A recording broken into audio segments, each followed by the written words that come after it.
기도를 통해 말씀드린 것처럼 오늘 바울은 갈라디아서를 마무리하고 있습니다. 저희도 오래전부터 나눴던 갈라디아서 말씀을 오늘 끝으로 이제 마무리할 예정이고요. 다음 주부터는 연합수련회와 관련된 주제에 맞춰서 하나님과 동행하는 사람들의 말씀을 함께 나누려고 합니다. 갈라디아서의 끝에서 이 바울은 자신이 직접 펜을 들어서 글을 쓴다라고 밝히고 있습니다. 이전에도 말씀드린 것처럼 바울은 태어나면서부터 선천적으로 눈이 좋지 않았습니다.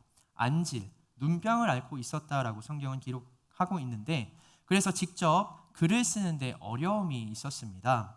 대부분의 바울 서신은 그래서 대필자, 옆에서 바울이 이야기를 하면 그 이야기를 듣고 바울을 대신하여 글을 써주는 대필자를 통해서 작성되었다라고 합니다. 그런데 지금 편지의 마무리를 위해 바울은 대필자로부터 펜을 다시 돌려받고 있습니다. 그리고 직접 마지막 갈라디아서의 마무리 권면을 직접 자기 손으로 작성하고 있음을 오늘 본문을 통해 밝히고 있습니다. 11절의 말씀입니다. 내 손으로 너희에게 이렇게 큰 글자로 쓴 것을 보라. 바울을 사랑하던 때에 자신의 눈이라도 빼어주고자 했었던 갈라디아 성도들이었습니다.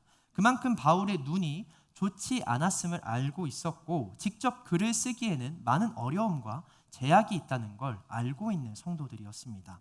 그래서 내 손으로 직접 너희에게 글을 쓴다라는 바울의 표현을 통해 이 갈라디아 성도들은 분명한 신호를 받은 것이죠. 이제 이 편지에서 가장 중요한 내용이 시작되는구나. 신호를 얻었을 것입니다. 바울은 갈라디아서의 핵심이자 결론적인 메시지, 마지막 권면을 자신의 손을 통해 직접 적고 있습니다. 그 메시지가 무엇입니까? 나에게는 예수의 흔적이 있다. 너희에게는 예수의 흔적이 있느냐? 예수의 흔적에 대해서 얘기하고 있습니다. 최근 김부장이라는 드라마가 나왔다고 들었습니다. 이걸 볼 여유가 없어서 보진 못했지만 찬양을 들으려고 유튜브를 켜도 쇼츠로 계속 이게 뜨더라고요. 왜 그럴지 모르겠습니다. 이 동명의 웹툰은 실사한 작품이라고 들었는데 유튜브 쇼츠에 올라온 굉장히 지나칠 수 없는 인상적인 영상이 있어서 한번 보게 됐어요. 이 딸의 소재를 찾아다니더니 소지 접시가 한 불량배를 만나는데 그 양팔과 상체에 문신을 잔뜩 한 이 불량배가 자기에게 막 겁도 없이 얘기를 거는 소지섭이 마음에 안 들었는지 막 상체와 셔츠를 잡고 흔드는 거예요. 그러다가 실수로 셔츠를 찢었거든요. 그 셔츠 안에 어마무시한 상처들이 새겨져 있는 소지섭의 몸을 그 불량배가 보게 됩니다. 칼에 찔리고 베인 상처, 총알이 꿰뚫은 상처, 각종 화상과 바늘로 꿰매고 아문 자국들. 앞서 말씀드린 것처럼 이 불량배에게도 아주 화려한 문신들이 가득했거든요. 근데 그럼에도 불구하고 이 소지섭의 상처를 보는 순간 그 남자는, 이 불량배는 순식간에 전의를 상실합니다. 왜 그랬을까요? 그 상처를 통해 이 눈앞에 있는 남자가 그동안 경험했던 일, 걸어왔던 길을 짐작하며 보통 사람이 아님을 알게 되었기 때문이죠. 나의 정체성을 드러내는 진짜 흔적은 내가 모양을 내고 내가 스스로 흉내내서 만들 수 있는 게 아닙니다. 문신과 진짜 흉터를 비교할 수 없는 것처럼 말입니다. 반드시 그에 합당한 삶의 모습과 경험이 있어야만 삶의 흔적이, 이야기가 있는 상처가 우리 가운데 남는다라는 것이죠. 오늘 바울은 그런 흔적이 자신에게도 있음을 밝히고 있습니다. 무슨 흔적입니까? 내가 예수님의 사람임을 나타내는 증거. 그의 뜻을 따라 자기를 부인하고 자기 십자가를 짊어지고 살았기에 새겨진 예수의 흔적이 내 몸에 있다고 바울은 이야기하고 있습니다. 갈라디아서 6장 17절의 말씀을 함께 읽도록 하겠습니다. 17절의 말씀입니다. 이후로는 누구든지 나를 괴롭게 하지 말라. 내가 내 몸에 예수의 흔적을 지니고 있노라. 아멘. 여기서 흔적이라는 단어는 스티그마라는 헬라어입니다. 스티그마. 창이나 칼로 찌르거나 새겨 넣은 상처, 그런 표식을 의미하는데 보통 그 사람의 정체성을 나타내는 장치로 사용되었습니다. 예를 들어 당시의 로마 노예들은 때때로 주인이 누구인지를 나타내기 위해 그의 이마나 몸 곳곳에 그 주인의 가문 문양 혹은 특정한 문양이 담겨 있는 것을 찍어서 강제로 그 가문의 표식을 몸에 새겼다라고 합니다. 네, 자발적으로 표식을 몸에 새기는 경우도 있었습니다. 특정한 인물이나 그 무리에 혹은 어떤 군대에 속한 일원임을 드러내기 위해서 자기 자신의 몸에 문신을 하거나 서로 똑같은 형태의 상처를 새기는 일들도 있었다라고 합니다. 그게 헬라어 스티그마의 단어인데요. 하지만 여기서 바울이 말한 스티그마는 그렇게 의도적으로 찍은 낙인을 의미하는 것이 아닙니다. 어떤 특정한 사건과 경험을 통해서 의도치 않게 몸에 남은 흔적을 의미합니다. 예를 들어 전쟁에서 잔뼈가 굵은 군인들이 생사를 넘나드는 전쟁터 속에 살아남으면서 온몸에 새겨진 상처와 같이 발레리나의 발이 발톱이 깨지고 딱딱하게 굳어있는 발인 것과 같이 격투 선수들의 귀가 부풀고 뭉툭해진 만두귀인 것과 같이 바울이 말하는 흔적은 그렇게 어떤 삶을 살아가며 자연스럽게 새겨지고 남겨진 흔적을 의미합니다. 흔적은 이야기가 있는 상처입니다. 흔적을 통해 우리는 이야기를 엿볼 수 있는 그런 게 바로 흔적입니다. 예수님에게도 흔적이 있었죠. 흔적을 통해 남겨진 이야기가 있었습니다. 어떤 이야기입니까? 로마서 5장 8절의 말씀입니다. 우리가 아직 죄인 되었을 때에 그리스도께서 우리를 위하여 죽으심으로 하나님께서 우리에 대한 자기의 사랑을 확증하셨느니라. 아멘. 하나님은 죄인된 우리를 위하여 독생자의 목숨까지 희생하실 정도로 진실하게 사랑해 주셨는데 그 사랑의 이야기가 예수 그리스도의 몸에 새겨져 있죠. 창에 찔린 자국, 십자가에 못 박힌 손과 발, 십자가에 달리시기 전 오랫동안 채찍질 당하며 찢겨진 등과 온몸의 흉터와 상처들. 예수님에겐 그런 흔적이 남겨 있습니다. 하나님께서 정말로 세상을 사랑하셨음을 증명하는 흔적이고 그 흔적을 본 모든 제자들은 그 안에 담겨 있는 하나님의 사랑을 경험하게 되었습니다. 예수님이 부활하셨을 때 끝까지 그 부활의 소식을 받아들이지 못한 제자가 있었습니다. 도마라는 제자죠. 그 도마가 부활의 소식을 믿기 위해서 무엇을 요구했습니까? 흔적을 요구했습니다. 내가 그의 손에 못자국을 보고 내 손가락을 그 못자국에 넣으며 내 손을 그 옆구리에 넣어보지 않고는 믿지 않겠다라고 그는 요청하였습니다. 흔적을 요구하였습니다. 그리고 예수님이 그런 도마를 찾아와 그가 원하는 대로 자신의 몸에 남겨진 흔적들을 보여주자 도마는 어떤 고백을 합니까? 요한복음 20장 28절의 말씀을 함께 읽도록 하겠습니다. 28절의 말씀입니다. 도마가 대답하여 이르되 나의 주님이시오 나의 하나님이시니이다. 아멘. 도마는 무미건조하게 고백하지 않았습니다. 당신이 정말 십자가에 달린 그분이심을 훌륭히 증명해내셨군요. 훌륭하십니다. 제 의문이 완벽히 해소되었으니 이제 당신을 믿도록 하겠습니다. 이런 고백을 남기지 않았죠. 예수님을 내 주인으로 남은 인생의 그리스도로 섬기겠다라는 진실한 고백을 합니다. 어떻게 그럴 수 있었을까요? 예수님의 흔적을 통해서 나를 향한 하나님의 사랑을 읽은 것이죠. 경험한 것입니다. 그냥 흉터가 아니라 그 흉터 안에 담겨있는 하나님의 사랑을 경험했기 때문에 도마는 예수님을 그리스도로 고백할 수 있었던 것입니다. 그게 흔적입니다. 이야기가 있는 상처, 이야기를 전달할 수 있는 상처입니다. 반면 지금 바울은 갈라디아 성도들을 오랫동안 미혹하고 있는 거짓 교사들이 어떤 자들이라고 고발하고 있습니까? 갈라디아서 6장 12절의 말씀입니다. 무릇 육체의 모양을 내려하는 자들이 억지로 너희에게 할례를 받게 함은 그들이 그리스도의 십자가로 말미암아 박해를 면하려 함뿐이라. 복음의 이야기가 담긴 예수의 흔적은 없고 그럴듯한 성도로 보이도록 육체의 모양만 내는 위선자들이라고 고발합니다. 말로는 예수의 제자로 복음의 증인으로 살아가라고 가르치지만 정작 자신은 그 십자가로부터 너무나도 멀리 떨어져 있는 삶을 살아가며 순수한 성도들을 방패 삼아 박해를 피하고자 도망치며 살아가는 비겁한 자들이라고 바울은 말하고 있습니다.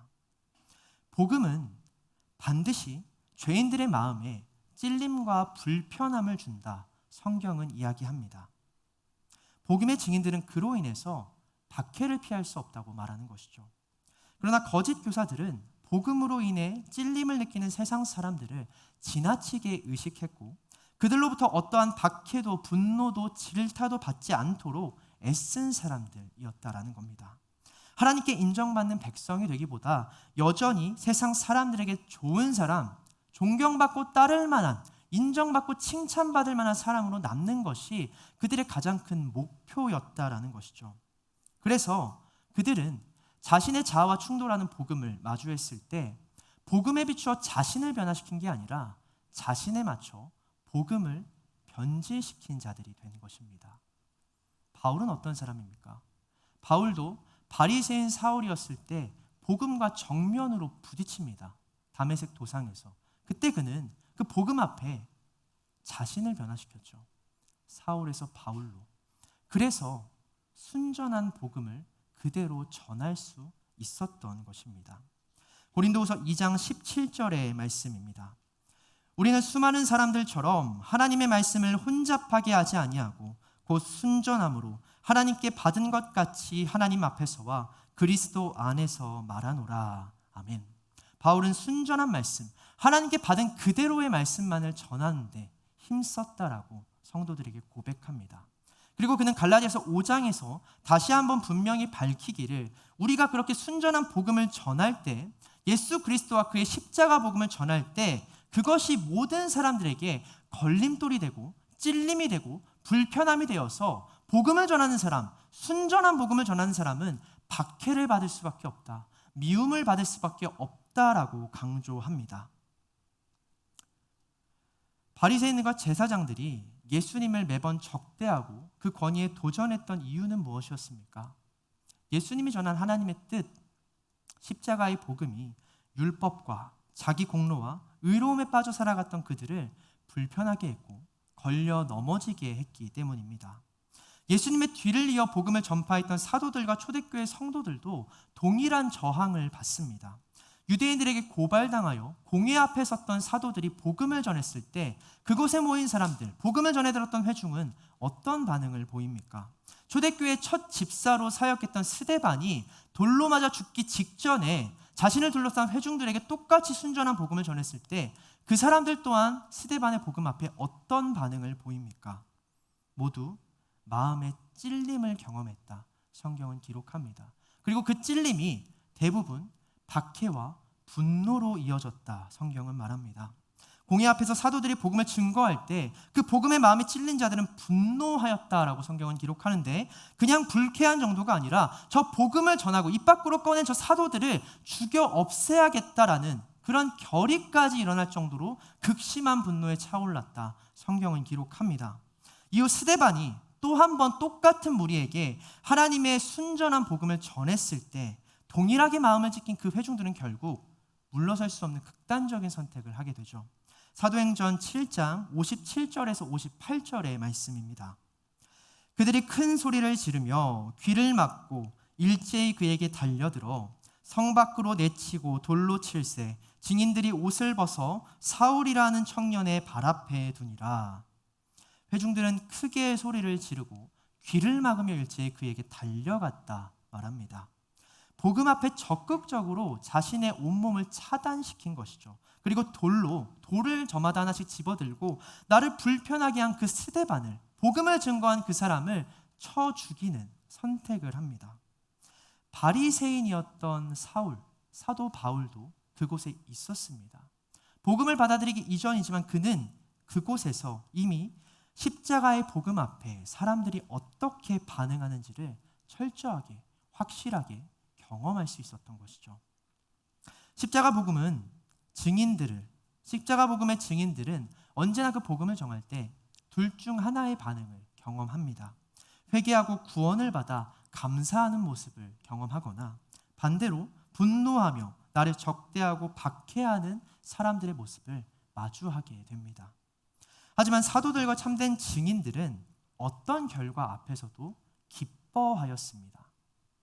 복음의 반응에서 한 영혼이 구원받고 회개하는 모습은 당연히 기뻤겠죠. 하나님께서 원하시는 일이 이루어진 것이니까요. 그런데 그들은 박해 앞에서도 기뻐했다라는 겁니다. 왜 그랬을까요? 그게 증거였기 때문이죠. 내가 예수님 안에 살아가고 있구나. 하나님이 원하시는 뜻 안에 내가 서 있구나라는 내 믿음을 확인할 수 있는 증거로 여겼기 때문에 그들은 박해 앞에서도 여전히 기뻐할 수 있었다. 성경은 기록합니다. 예수님은 우리가 복음을 전할 때 미움과 박해를 받을 것을 이미 예고하셨습니다. 사단은 믿는 자들 가운데 역사하기 때문이죠. 이미 내 것인데, 세상의 많은 죄인들은 다 내 것인데 그들의 마음을 빼앗고 그들을 미혹하는데 사단이 애쓸 필요가 있겠습니까? 그 가운데서 복음을 받아들이고 변화하여 하나님의 나라를 이뤄가는 자들, 하나님의 뜻에 순종해서 하늘에서 같이 이 땅에서도 하나님의 뜻을 이루고자 노력하는 자들을 그들이 미혹하려 노력하지 않겠습니까? 유혹에도 넘어가지 않으면 미워하고 박해하지 않겠습니까? 예수님은 말씀하십니다. 너희가 박해를 받으면 너희를 세상이 미워하는 것이 아니라 너희가 내게 속하였기 때문에, 세상이 나를 미워하기 때문에 박해를 받는 것이다. 예수님 말씀하십니다. 영화 사일런스를 보셨습니까? 일본에 처음 복음이 전해졌을 때의 상황을, 그때 선교사님들과 성도들이 받는 박해를 다루는 영화인데요. 그때 일본의 영주들이나 지도자들이 이 복음의 씨앗을 말리기 위해 선택한 방식이 뭐냐면 선교사는 그대로 살려두는 겁니다. 대신 그 선교사가 보는 앞에서 복음을 받아들인 성도들을 날마다 하루에 한 명씩 죽이는 것이죠. 그래서 성도사로 하여금 죄책감을 느끼게 하고 그 믿음이 무너지게 해서 선교사가 남은 성도들 앞에서 배교하게끔 만드는 것, 그것이 그들이 복음의 씨를 말리는 데 사용했던 전략이었습니다. 마찬가지죠. 예수님은 자신을 세상이 미워하기 때문에 나에게 속해 있는 너희들이 이렇게 박해하고 미워하는 것이다. 제자들에게 이미 일찍부터 예고해 주셨습니다. 요한복음 15장 18절에서 19절의 말씀입니다. 세상이 너희를 미워하면 너희보다 먼저 나를 미워한 줄을 알라. 너희가 세상에 속하였으면 세상이 자기의 것을 사랑할 것이나 너희는 세상에 속한 자가 아니요 도리어 내가 너희를 세상에서 택하였기 때문에 세상이 너희를 미워하느니라. 아멘. 반대로 말하면 나에게 지금 박해가 있다면, 믿음 때문에 생긴 고난과 어려움이 있다면 그것은 무엇을 의미하는 것이겠습니까? 내가 정말 예수님에게 속한 예수님의 사람이란 증거가 되는 것이죠. 예수님은 그것을 기억하라 말씀하십니다. 사도들과 성도들에게도 복음을 전하여 받은 박해는 내가 예수님의 사람임을 증거하는 증거가 되었습니다. 그래서 그들은 환난과 박해받는 것을 되려 기뻐했고 나의 믿음을 점검할 수 있는 기회로 여겼다. 성경은 말합니다. 날마다 모이기를 힘써서, 더욱 힘써서 예수 그리스도의 십자가 복음을 잊지 않고 묵상하고 되새겨서 기회가 될 때마다 다시 담대하게 그 복음을 전할 수 있도록 준비하며 살았다. 성경은 말합니다. 바울 또한 고백하죠. 예수 그리스도의 십자가가 여전히 세상에 속한 자들에겐 걸림돌이 될 수 있다. 그러나 예수님에게 속한 예수님의 사람들에겐 하나님의 성전을 세워가는 거룩한 모퉁이 돌이 되고 나 같은 죄인도 살리신 놀라운 은혜가 사랑이 되며 내가 감당할 수 없는 문제들을 감당할 수 있는 능력이 되고 하나님이 누구인지, 그 하나님이 사랑하고 용서하신 나는 어떤 존재인지 깨닫는 하나님의 지혜가 된다. 바울은 고백합니다. 고린도전서 1장 23절에서 25절의 말씀을 함께 읽도록 하겠습니다. 이것이 비단 바울의 고백이 아니라 저와 여러분들의 고백이 되길 소망합니다. 고린도전서 1장 23절에서 25절의 말씀입니다. 우리는 십자가에 못 박힌 그리스도를 전하니 유대인에게는 거리끼는 것이요 이방인에게는 미련한 곳이로되 오직 부르심을 받은 자들에게는 유대인이나 헬라인이나 그리스도는 하나님의 능력이요 하나님의 지혜니라. 하나님의 어리석음이 사람보다 지혜롭고 하나님의 약하심이 사람보다 강하니라. 아멘. 그것이 복음의 비밀입니다. 그것을 깨달은 자들은 복음으로 인해 받은 박해 또한 내 믿음을 증명하는 증거가 되기에 기뻐하였다. 성경은 말합니다. 예수님의 말씀처럼 우리가 예수님을 온전히 믿고 따른다는 증거가 바로 박해가, 내 삶 가운데 고난이 찾아온다라는 증거가 된다라는 것이죠. 내가 지금도 하나님께서 기뻐하시는 일에 동참하고 있구나, 예수 그리스도께서 걸어가신 길 위에 함께 서 있구나, 길 밖에 있는 자가 아니라 그 길을 뒤따라가는 제자이구나 내가 그것을 확인할 수 있는 시간이 된다라는 것입니다. 혹시 지금 여러분들 가운데 믿음을 통해 받는 박해를 경험하는 자가 있으십니까? 불이익을 느낀다라거나 부끄러움을 당한다라거나 차별을 당한다라거나, 그렇다면 세상은 그 박해와 시련을 통해 여러분들에게 말하고 있는 것입니다. 옆 사람하고 서로 이렇게 얘기해 봤으면 좋겠습니다. 좀 부끄러울 수도 있겠지만 옆 사람을 보시고 이렇게 얘기하시죠. 너는 어쩔 수 없는 예수님의 사람이구나. 한번 해보시죠. 어쩔 수 없는 예수님의 사람이구나. 여러분 가운데 박해와 고난이 있다면요, 세상은 여러분들에게 이렇게 말하는 겁니다. 거칠게 말하는 거죠. 너는 진짜 내가 몇 번이나 흔들었는데, 미혹해 보려고 했는데, 다시금 여러 인장과 칭찬으로 돌이켜 보려고 했는데도 절대 움직이지 않는 어쩔 수 없는 예수님의 사람이구나. 세상이 여러분들에게 말하는 것입니다. 예수 그리스도를 향한 내 믿음을 세상에서도 하나님 앞에서도 다시 한번 인정받는 기쁨의 순간으로 사도들과 성도들은 박해를 그런 자리로 여겼다라는 것이죠. 그래서 언제 어디서나 복음을 가르치고 전도하기를 그치지 않았습니다. 사도행전 5장 40절에서 42절의 말씀을 함께 읽도록 하겠습니다. 40절에서 42절의 말씀입니다. 그들이 옳게 여겨 사도들을 불러들여 채찍질하며 예수의 이름으로 말하는 것을 금하고 놓으니 사도들은 그 이름을 위하여 능욕받는 일에 합당한 자로 여기심을 기뻐하면서 공회 앞을 떠나니라. 그들이 날마다 성전에 있든지 집에 있든지 예수는 그리스도라고 가르치기와 전도하기를 그치지 아니하니라. 아멘. 이게 정말 참된 성도의 모습이고 바울이 갈라디아 성도들에게 한결같이 보여주었던 사도의 모습이었습니다. 순전한 복음을 전함으로 많은 저항과 박해를 받았지만 그는 이를 믿음의 증거로 삼고 박해에 굴하거나 어떤 타협도 없이 순전한 복음을 지켜낼 수 있었다라는 것이죠. 그게 그의 삶 가운데 예수의 흔적이 남을 수 있었던 비결이었습니다. 반면 거짓 교사들은 어떤 삶의 모습을 교회 가운데 보여주었습니까? 갈라디아서 6장 12절에서 13절의 말씀입니다. 물은 육체의 모양을 내려하는 자들이 억지로 너희에게 할례를 받게 함은 그들이 그리스도의 십자가로 말미암아 박해를 면하려 함뿐이라. 할례를 받는 그들이라도 스스로 율법은 지키지 아니하고 너희에게 할례를 받게 하려 하는 것은 그들이 너희의 육체로 자랑하려 함이라. 아멘. 그들은 여전히 교회에서 자신의 육체의 모양을 내는데, 지키는데 힘썼다. 성경은 얘기합니다. 육체의 모양을 낸다는 것이 무슨 뜻입니까? 원어를 직역하면 육체적으로 좋은 얼굴과 인상을 주다라는 뜻입니다.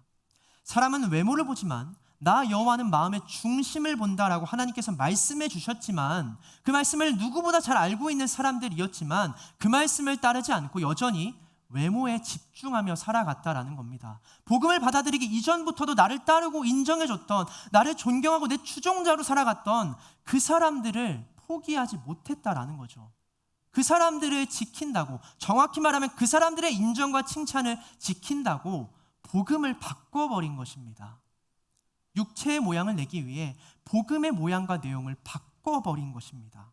그래서 자신에게 미혹된 순수한 성도들을 이용해서 내가 맞다, 나를 따르는 자들이 이렇게 많다라는 것을 과시하고 자랑하고 그들을 방패 삼아 박해를 피하며 살아왔다라는 것입니다. 바울은 그들 가운데 피해를 입은 자이죠. 그들은 성도들을 앞세워서 뒤에서 바울을 비방하고 내리깎으며 자신을 높였기 때문입니다. 우리는 하나님 앞에 경배와 찬양을 하는 존재 아닙니까? 나는 낮추고 하나님과 하나님의 사람들을 높이는 게 성도의 책임이고 모습일 텐데 그들은 정확히 반대로 살았다라는 것이죠. 나를 높이기 위해 다른 사람들, 하나님의 사람마저도 내리깎는 자들, 하나님이 원하시는 것과 철저히 반대되는 삶을 살아간 자들이 바로 그들이었다, 바울은 고백합니다. 그런데 사실 그 거짓 교사들과 같은 기준으로 자랑하려 한다면 바울이야말로 육체의 모양을 가장 잘 꾸밀 수 있는 자였습니다. 그는 거짓 교사들의 기준에 따른다면 자신이야말로 그들이 가장 신뢰하고 쫓을 만한 자가 되었을 것이라 말씀하고 있는데요. 빌립보서 3장 4절에서 6절의 말씀입니다. 그러나 나도 육체를 신뢰할 만하며 만일 누구든지 다른 이가 육체를 신뢰할 것이 있는 줄로 생각하면 나는 더욱 그러하리니 나는 8일 만에 할례를 받고 이스라엘 족속이요 베냐민 지파요 히브리인 중에 히브리인이요 율법으로는 바리새인이요 열심으로는 교회를 박해하고 율법의 의로는 흠이 없는 자라. 바울은 거짓 교사들의 기준에 맞춰 살아간다면 나야말로 육체의 모양을 가장 이상적으로 꾸미고 가꿀 수 있는 자다 자랑합니다. 누구도 저 사람이라면 정말 스스로를 구원할 수 있겠다라고 미혹될 정도로 복음을 받아들이기 전 그는 흠도 없고 작은 빈틈도 찾아볼 수 없는 바리새인 중에 바리새인이었다, 유대인 중에 유대인이었다 자랑하는 것이죠. 그런데 복음을 받아들이고 난 바울은 더 이상 자신의 육체를 자랑하지 않겠다 결단합니다. 여러 핍박으로 인해 수많은 상처가 그의 몸에 새겨졌고 원수들의 비방으로 그간 쌓은 모든 명예와 이름이 무너지고 육체의 모양이 뭉그러지는 경험을 했던 바울이었습니다. 어그러질 대로 어그러진 그런 인생을 살아갔던 것이죠. 그런데 그는 단 하나를 얻은 것에 만족하고 있습니다. 나를 구원할 수 있는 유일한 지식이죠. 예수 그리스도와 그의 복음을 아는 것에 그는 만족하였고 오직 예수님을 향한 믿음으로 그의 부르심을 따라 동행하는 의인으로 살아가는 것에 만족하였습니다. 빌립보서 3장 7절에서 9절의 말씀입니다. 그러나 무엇이든지 내게 유익하던 것을 내가 그리스도를 위하여 다 해로 여길 뿐더러 또한 모든 것을 해로 여김은 내 주 그리스도 예수를 아는 지식이 가장 고상하기 때문이라. 내가 그를 위하여 모든 것을 잃어버리고 배설물로 여김은 그리스도를 얻고 그 안에서 발견되려 함이니 내가 가진 의는 율법에서 난 것이 아니요 오직 그리스도를 믿음으로 말미암은 것이니 곧 믿음으로 하나님께로부터 난 의라. 아멘. 그는 이전에 유익하던 것, 거짓 교사들처럼 내세울 수 있고 자랑할 수 있는 모든 것을 다 해로 여깁니다. 잃어버린 것을 아쉬워할 뿐만 아니라 나에게 아직 남아있는 것조차도 배설물처럼 내가 내 스스로 번져 내던졌다라고 바울은 고백합니다. 복음이 진리임을 확신하기 위해 예수 그리스도를 아는 지식으로 날마다 부유해지기를 힘써도 모자른데 바울은 로마서에서 고백하잖아요. 나는 곤고한 사람이라고. 하나님이 원하시는 바를 아는데도 여전히 나는 이전의 삶을 따라가고자 하는, 이전에 내가 좋아했고 명예로 여겼던 것들을 행하고자 하는 욕심에 빠질 때가 있다. 곤고한 사람이라고 고백하지 않습니까? 내가 아직도 갖고 있는 과거의 명예와 인정, 칭찬과 자랑, 내 업적들이 되려 나를 미혹하고 있다고 여겼기 때문입니다. 외부의 핍박보다 과거의 영광으로 돌아가고자 하는 그 유혹이 나를 더 십자가로 멀어지게 만드는 강력한 방해가 되었다. 그는 느낀 것이죠. 사랑하는 방주교회 청년 여러분, 복음을 받아들이고 성도로 살아가는 여러분들의 삶 가운데 가장 큰 위협은 무엇입니까? 세상으로부터 받는 박해입니까? 실제 믿음으로 인해 박해를 받고 그로 인해 여러 가지 불이익과 어려움에 처한 청년들을 요즘 유독 많이 만나는 것 같습니다. 주일 성수하는 것에 부딪히고 직장의 여러 가지 어려움들, 직장의 요구에 응하지 못해서 갈등하는 청년들의 이야기를 좀 듣고 있습니다. 그런데 박해가 있다는 것은 그 가운데 하나님을 향한 온전한 신뢰와 믿음이 있다는 것이죠. 그 청년에게는 적어도 하나님께서 기뻐하시는 길 위에 서 있다라는 증거이겠죠. 그는 여전히 흔들리고 있지만 믿음 가운데 서고자 애쓰는 마음이 그 가운데 있다라는 것 아니겠습니까? 오히려 제가 걱정하고 염려하는 것은 하나님을 믿는다 고백하면서도 그로 인한 박해를 어떻게든 면하려는 청년들과 때때로 보이는 제 자신의 모습입니다. 그게 제일 큰 걱정이고 염려입니다. 복음을 듣고 믿었는데 그 믿음대로 살아가지 않으려는 모습입니다. 그러면 결국 어떤 일이 우리 가운데 생길까요? 박해를 면하고자 하는 그 모습이 우리를 어떤 길로 인도할까요? 내 마음에 계속 찔림을 주는 복음이 불편해지겠죠. 다시 복음을 받아들이기 이전 죄인들과 같이 나도 그 복음의 찔림이, 불편함이 힘들겠죠. 그 찔림으로부터 자유했던 과거의 삶이 그리워지지 않겠습니까? 복음을 알기 전 세상으로부터 하나님과는 전혀 다른 기준으로 받은 인정과 칭찬이지만 다시 한번 그 인정과 칭찬을 받고 싶다라는 마음이 우리 가운데 절로 생기지 않겠습니까? 그래서 돌아가려 하지 않겠습니까? 바울이 말한 것처럼 내가 스스로 다시 세상 가운데 죄의 멍에를 메고 살아가는 죄의 종으로 돌아가려 하지 않겠습니까? 성령과는 무관한 삶을 살아가고 십자가의 길과는 다른 길을 걸어가면서 말로는 그리스도인이라 하는 그런, 오히려 내 고백 때문에, 내 삶의 모습 때문에 하나님의 이름에 먹칠을 하는 삶을 우리가 결국 살아갈 확률이 높지 않겠습니까? 그러니 오늘 바울의 고백에 감동하고 결단하여 동참할 수 있는 저와 여러분이 되었으면 좋겠습니다. 내가 그를 위하여 모든 것을 잃어버리고 심지어 배설물로 여기는 것은 내가 그리스도를 얻고 그 안에서 발견되고 싶기 때문입니다. 아멘. 바울은 오늘 갈라디아 성도들에게도 자필로 편지를 마무리하며 무엇을 자랑합니까?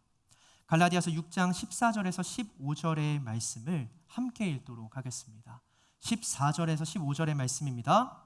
그러나 내게는 우리 주 예수 그리스도의 십자가 외에 결코 자랑할 것이 없으니 그리스도로 말미암아 세상이 나를 대하여 십자가에 못 박히고 내가 또한 세상을 대하여 그러하니라. 할례나 무할례가 아무것도 아니로되 오직 새로 지으심을 받은 것만이 중요하니라. 아멘. 자신의 모든 것을 버리고 예수 그리스도와 그의 십자가만을 자랑합니다. 세상이 아닌 예수님에게 속하였기 때문에 하나님의 책망이 아닌 세상의 미움과 박해를 받는 것을 기뻐하였고, 세상의 인정과 칭찬이 아닌 하나님의 인정과 칭찬을 받는 자신의 삶을 자랑하는 것이죠. 할례나 무할례가 아무것도 아니다. 오직 유대인이든 헬라인이든 아무것도 중요하지 않다. 오직 복음으로 인해 하나님 앞에 거듭난 것이, 의인이 된 것이, 다시 하나님이 기뻐하는 삶을 살아가는 것이 가장 중요하고 우리 인생 가운데 가장 큰 자랑이 되어야 한다. 바울은 고백합니다. 그리고 이제 바울은 복음에 대한 논쟁을 마치려고 합니다. 갈라디아서 6장을 통해서 순전한 복음을 말 그대로 다이너마이트와 같이 폭발시켰던 바울은 이제 그 갈라디아서의 논쟁을 마치려고 합니다.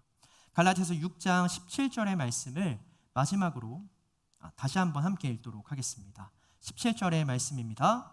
이후로는 누구든지 나를 괴롭게 하지 말라. 내가 내 몸에 예수의 흔적을 지니고 있노라. 아멘. 내 몸에 예수님의 흔적을 지니고 있다. 바울은 고백합니다. 되묻는 것이죠. 너희에게는 예수님의 흔적이 있느냐? 화려한 치장이나 문신과도 같은 거룩한 모습들이 아니라, 그런 육체의 모양이 아니라 진짜 예수님의 뜻대로 살아가면서 새겨진 예수의 흔적이 있느냐? 바울은 우리에게 묻고 있습니다. 그가 어떻게 예수님의 흔적을 지니고 있었습니까? 그의 고백처럼 바울은 이제 예수 그리스도와 함께 십자가에 못 박혔고 이제는 내가 사는 것이 아니요 내 안에 계신 예수 그리스도로 인해 사는 삶을 살았기 때문입니다. 성령을 따라 행하는 성령의 사람이었기 때문이죠. 예수님과 같은 길을 걷고 같은 복음을 전하고 같은 박해를 감당했기에 당연히 그 삶의 자연스레 예수님과 똑같은 흔적이 남아있을 수밖에 없는 것이죠. 갈라디아서 2장 20절의 말씀을 마지막으로 함께 읽고 기도의 자리로 나아가겠습니다. 갈라디아서 2장 20절의 말씀입니다. 내가 그리스도와 함께 십자가에 못 박혔나니 그런즉 이제는 내가 사는 것이 아니요 오직 내 안에 그리스도께서 사시는 것이라. 이제 내가 육체 가운데 사는 것은 나를 사랑하사 나를 위하여 자기 자신을 버리신 하나님의 아들을 믿는 믿음 안에서 사는 것이라. 아멘. 사랑하는 방주교회 청년 여러분, 우리 가운데도 여전히 육체의 모양을 내려 애쓰는 모습들이 있습니다. 실제로는 살아가지 못하면서 겉으로는, 적어도 이 공동체 안에서는 보여주고자 하는 모습을 꾸미며 살아가려 할 때가 있습니다. 여전히 박해를 피하고 면하고자 도망치는 모습들이 우리 가운데 있습니다. 근데 그런 자들에게 바울은 말하죠. 경건의 모양은 있으나 경건의 능력은 부인하는 자들이다. 하나님께서 말씀하신 것들을 겉으로는 지키는 듯 하나 실상 십자가의 능력은 부인하고 그를 통해 주어지는 지혜는 부인하고 여전히 자기의 노력대로 자기가 갖고 있는 능력과 지혜대로 살아가는 자들이다. 바울은 책망하고 있습니다. 내 모양이, 내가 원하는 내 모습이 헝클어지고 무너질까 전전긍긍하며 박해를 면하고자 이리저리 피해 다니는 비겁한 모습이라 우리를 책망합니다. 우리는 바울의 권면처럼 예수의 흔적을 지니며 살아가야 합니다. 일부러 세상을 자극하거나 되려 단절하여서 박해와 핍박을 자초하며 살아가라는 말이 아닙니다. 예수의 흔적은 그렇게 내가 자의적으로 꾸미거나 직접 새길 수 있는 상처가 아니라고 말씀드렸습니다. 복음에 합당한 삶을 살아낼 때 그 삶이 우리 몸과 영혼에 새기는 상처가 예수의 흔적입니다. 오늘 저와 여러분의 삶 가운데 예수의 흔적이 있는지 돌아보고 새겨갈 수 있는 시간이 되었으면 좋겠습니다. 아무런 흔적이 없다면요, 내가 아무리 돌아보고 돌아봐도 나에겐 예수님을 드러낼 수 있는 흔적이 없다고 생각한다면 우리는 어느새 복음이 말하는 자리와 동떨어진 곳에 서 있는 것입니다. 그러나 반대로 우리 가운데 하나님을 향한 믿음으로 인해 십자가 복음을 전파함으로 인해 박해와 어려움이 있다면 낭망할 필요가 없는 것이죠. 좌절하고 주저하더라도 일어날 필요가 있는 것입니다. 그 박해와 고난이 증명하고 있기 때문입니다. 여러분은 하나님의 뜻 안에 있고 예수님 안에 속해 있고 내게 능력 주시는 자 안에서 모든 것을 이루며 십자가를 표대 삼아 달려갈 수 있는 믿음의 백성이란 증거이기 때문입니다. 바울이 원하는 것처럼 예수님 앞에 날마다 내 필요한 모든 일을 기도와 간구로 감사함으로 구하며 나아간 여러분들에게 소망합니다. 그래서 바울의 고백처럼 예수 그리스도의 삶을, 그가 원하시고 기뻐하시는 삶을 표대로 삼아 선한 싸움을 다 싸우고 달려갈 길을 다 마치는 저와 여러분들에게 소망합니다. 그 길 가운데 여러분들에게 예수의 흔적이, 그리스도의 향기가 새겨질 것입니다.